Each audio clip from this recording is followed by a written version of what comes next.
Obviously, we had the great source today to learn Yevamos daf Chof Hey, and in this particular daf, we continued in the discussion from the Mishnah that began on Chof Daled base 24b, where the Mishnah was talking about someone who was the subject of rumors, and the ability of rumors to impact, well, first of all, to impact the current marriage and to preclude future marriages. We saw in Machlokes, Rav and Rav Sheshes. Rav said the case the Mishnah was talking about where there were witnesses.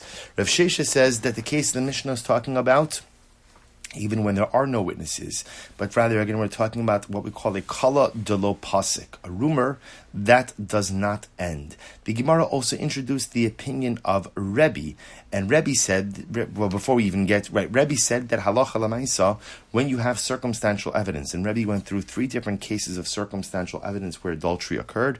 Rebbe uses lashon mechura hadabar, the matter is disgusting, and the mere presence of circumstantial evidence could force a divorce. The Gemara had an interesting conclusion. The Gemara said the halacha is like Rav, and the halacha is like Rebbe.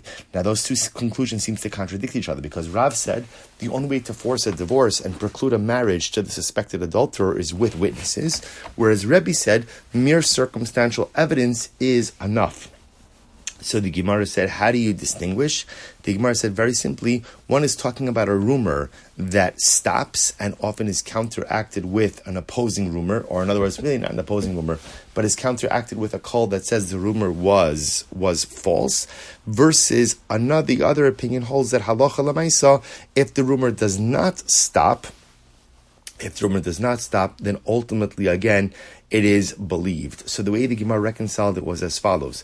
If you have a rumor that does not stop, that creates enough circumstantial evidence to potentially trigger an obligation for divorce and preclude marriage to the suspected adulterer. But ultimately, again, if the rumor stops, then it's only the presence of witnesses that could trigger a divorce and preclude the suspected adulterer from marrying. So the Gemara gave a couple of more examples of this. The Gemara also said that when a man divorces his wife because of motzi shemra, because a terrible rumor began to circulate about her, or because she made a neder that he felt was inappropriate, the halacha is he may not marry her. He divorced her as a result of the shemra or the neder. He may not remarry her. Rashi explained why may he not remarry her. What we are ultimately concerned about is that he may find out at a later time that the rumor was false, and he might say, you know what, had I known the rumor was false, I would have never divorced her. And it could be that he'll be mevatel the get lemafreya, retroactively negate the get. And of course, that could be problematic, especially if she subsequently remarried and had children. It could essentially make that second marriage into adultery and make those children into mamzerim. In order to, same thing with the neder. Had I known the neder had revocation, so I would have acted differently. In order to avoid any of these types of situations, Chazal said that when you are divorcing your wife because of either shemra or neder, we tell the husband, no backsies, right? In other words, you cannot go ahead and remarry her, even if she did not marry someone else in the interim. We then began the Mishnah. The Mishnah said that if a person, interesting case of maybe get Medina Sayam, so the halacha is that outside of Eretz Yisrael, there was a concern that people were not well versed in the halachos of gittin and did not know that a get has to be written l'shma for the sake of this husband and this wife. So therefore, when you're bringing a get from outside of Eretz Yisrael, you need a witness that testifies and says, "B'fanei nechtav or b'fanei nechtam." This get was written in front of me l'shma, and it was signed in front of me as well. The Mishnah says that the witness who comes and delivers this information cannot marry the divorcee. And again, the logic, of course, being that since essentially the divorce is ratified through his testimony, it seems a bit inappropriate that he himself would then go ahead and marry this woman. Similarly, the halacha is if a man shows up and gives testimony and says, so let's say Rachel, I saw that your husband is dead, or again, it's dramatic cases, I killed him, we killed him, the halacha is that he may not marry the widow. He may not marry the widow. And same basic idea. Since this woman is being freed from this marriage as a result of his testimony, there's a concern that perhaps he may want to marry her, and that's why he's giving this testimony. Therefore, we're precluding him from doing so. So, the Gemara explained, first of all, the Gemara explained the case of the get, that ultimately, again, it's only when he's bringing it from Medina Sayam, only when he's bringing it from outside of Eretz Yisrael, because there, the effectiveness or the kashrus of the get is fundamentally dependent on his testimony. But if he brought a get from inside Eretz Yisrael, ultimately, again, that would not be a problem. The Gemara says, but isn't he still certifying it? No, because at the end of the day, there's a document. And that document really has the ability to kind of stand on its own, even without his testimony. The Mishnah then went on to say that how could it be that if a man goes ahead and says, I killed your husband, how is that testimony even? So here's what's interesting. The Mishnah says, so let's say, imagine the following case.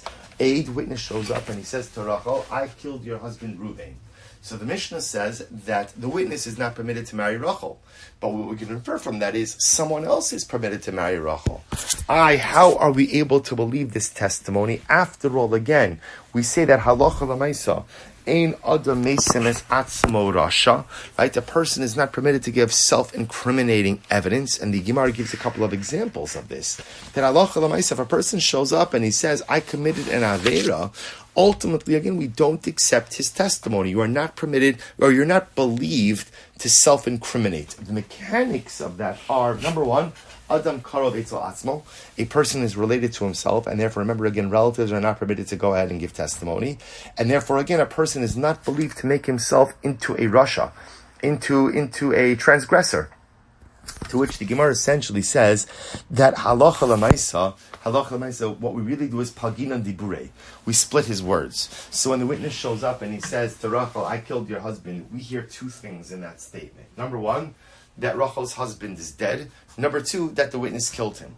The fact that the witness killed him, that we ignore, so to speak. Why? Because we can't believe the witness when he says that, because that's self-incriminating testimony. What we do believe is that the husband is dead. We splice his testimony, accepting one part, rejecting another part. The Gemara then went on to go on and say, what's the case of we killed him? So the Gemara clarified this case as a situation where a witness comes along and says, I'm giving testimony that I saw him killed by a group. In the Gemara's example, it was, I saw your husband killed by a Gentile court, right, by a Beis Din of Akum. So that's the case ultimately, again, not saying that we killed him, that we participated in his death, but rather ultimately saying we saw that he was executed by another group. Incredible. We will stop over here for today. Wishing everyone a wonderful day and a good Erev Shabbos and a good Chodesh.